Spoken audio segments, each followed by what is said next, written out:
Allahu Ekber, Allahu Ekber, La ilahe illallah, Allahu Ekber, Walillahil hamd. Kjo ishte pra tekbiri I cili përmban në vete madhështinë e Allahut. Fjala Allahu Ekber do të thotë Allahu është më I madhi.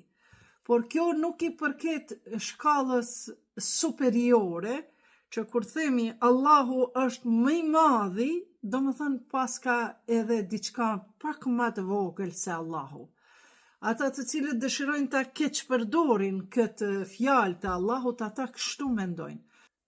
Mirë po, kur themi Allahu është më I madhi, atëherë jemi në dieni se Allahu është mbi të gjitha. Allahu është më I madhi në drejtësi, në forcë, në falje.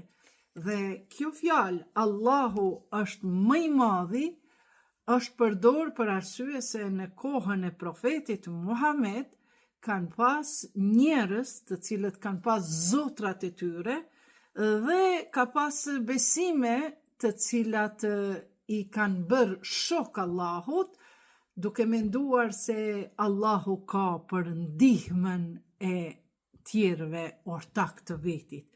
Këtë pra e kanë menduar krishterët, të cilëve Zoti I jep një përgjigje në surën Isra, ajeti 111, ku thuhet: Dhe thuaj, falënderimi I qoftë Allahut I cili nuk ka marrë për vete fëmijë, nuk është as atë, as biri atit, dhe nuk ka shok në pushtet.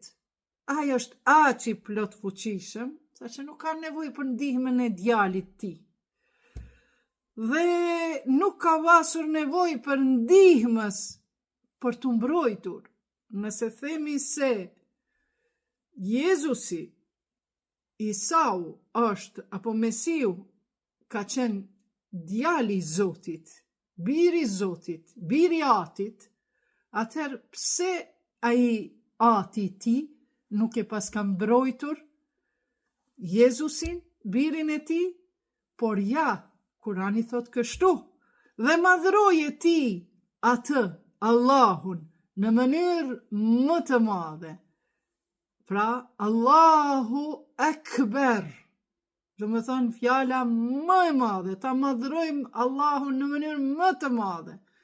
Allahu Ekber, Allahu Ekber, Ashhadu an la ilaha illallah,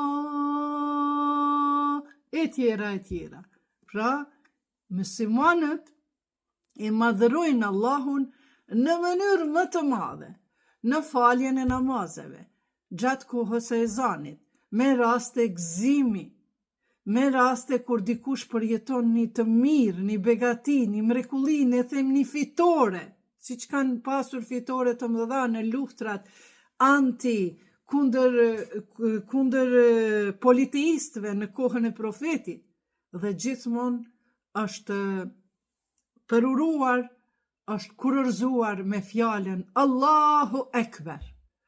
Prandaj, përveç surës Isra 111, ne kemi edhe shumë thënie profetike të cilat na mësojnë për madhështinë e fjalës Allahu Ekber. Profeti Muhammed, në paqja e Zotit qoftë mbi të dhe familjen e tij, na mëson. Fjalët më të dashura për Allahun janë Subhanallah, walhamdulillah, wa la ilaha illallah, Allahu Ekber.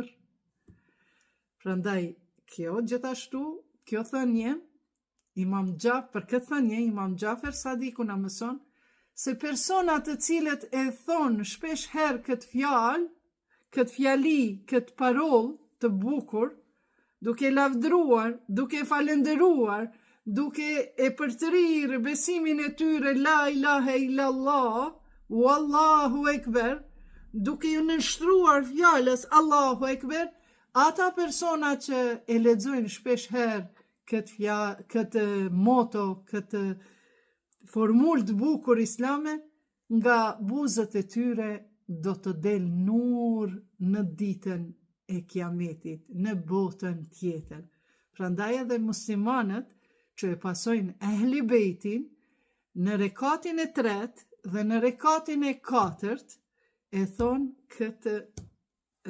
këtë frazë, pra, Subhanallah, walhamdulillah, wa la ilaha illallahu, wallahu ekber. Më gjërësisht për namazin, ju thras të më ndiqni në kanalin tim në YouTube, Ikballe Huduti, dhe shkoni në playlist, shtypeni butonin namazi dhe fillojani të falni namazin.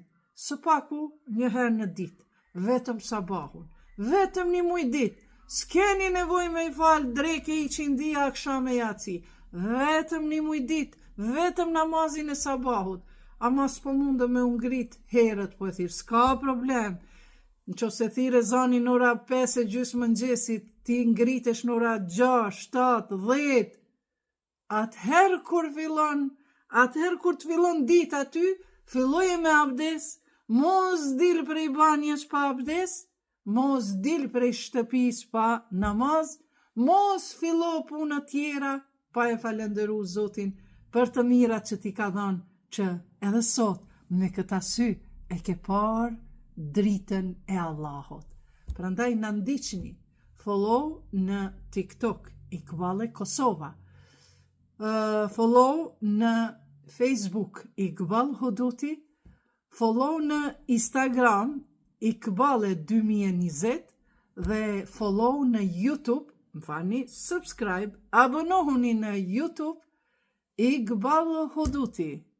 Ju dua gjithë juve vëllezër e motra të mia, ose nga besimi, ose nga krijimi.